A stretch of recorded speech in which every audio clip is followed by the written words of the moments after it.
말씀은 출애굽기 27장 21절입니다. 아론과 그의 아들들로 회막 안 증거궤 앞 휘장 밖에서 저녁부터 아침까지 항상 여호와 앞에 그 등불을 보살피게 하라. 이는 이스라엘 자손이 대대로 지킬 규례이니라. 등불을 밝혀라 라는 제목으로 말씀이 주는 교훈을 함께 나누겠습니다. 하나님께서 이스라엘 가운데 거하시는 곳인 성막은 하나님의 명령대로 완벽하게 지어져야 했습니다.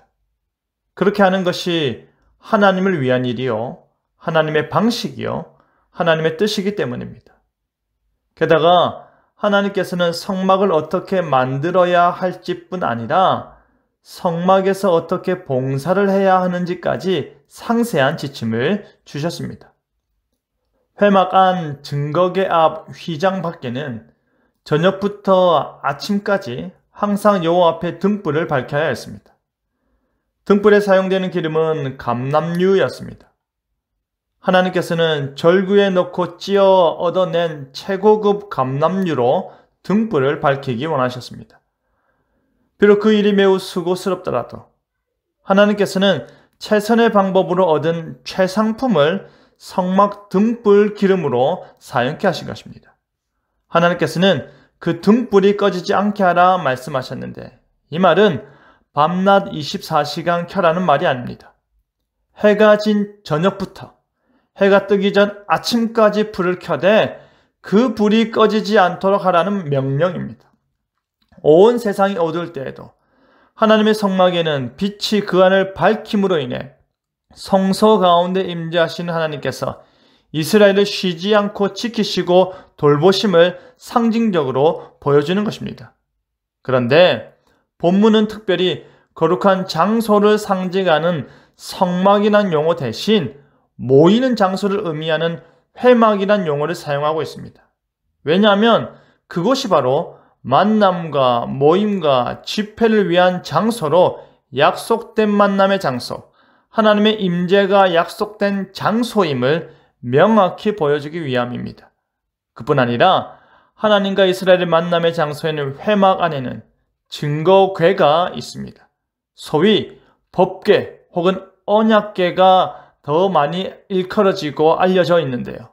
여기서 증거궤라 말한 것은 언약을 맺을 때 법궤 안에 십계명의 두 돌판이 하나님의 증거의 판으로 들어있기 때문입니다.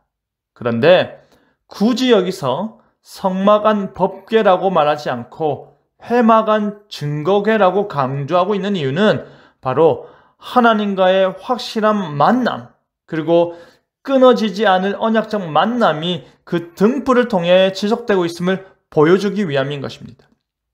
성소에 보면 지성소 안에 있는 증거궤는 휘장으로 가려져 있고 그 휘장 밖 성소에 금향단과 진설병상과 더불어 등불 밝힐 금촛대가 있습니다. 하나님께서는 이 휘장 앞 등불의 불이 꺼지지 않도록 돌보라고 명령하신 것입니다. 이는 단순히 불만 안 꺼지면 된다는 개념이 결코 아닙니다. 그 불이 순전하게 타오르도록 기름의 추출 방법과 사용까지 최고의 정성을 쏟아붓도록 명령하신 뒤 제사장으로 온 정성을 기울여 항상 등불을 잘 보살피게 하셨고 그들은 어떠한 실수도 없이 그 임무를 감당해야 했습니다.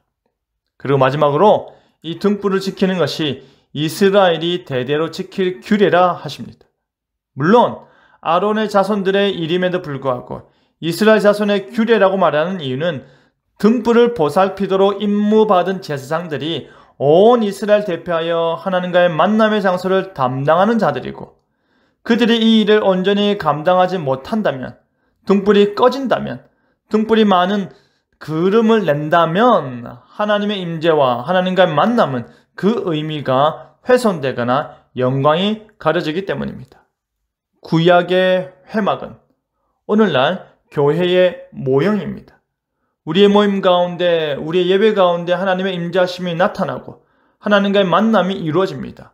오늘날 교회도 회막과 마찬가지로 이 어두운 세상에서 항상 빛을 발해야 할 것입니다. 우리는 세상의 빛으로 하나님의 살아계심과 하나님의 역사하심과 하나님의 돌보심을 드러내야 할 것입니다.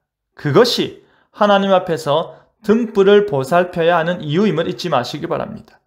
등불을 밝힘으로 인해 하나님의 임재를 드러냈던 것처럼 하나님의 영광의 빛과 복음의 빛을 순전하고 순결하게 드러내기 위해 최선을 다하는 저와 여러분 되기를 간절히 바랍니다. 아멘.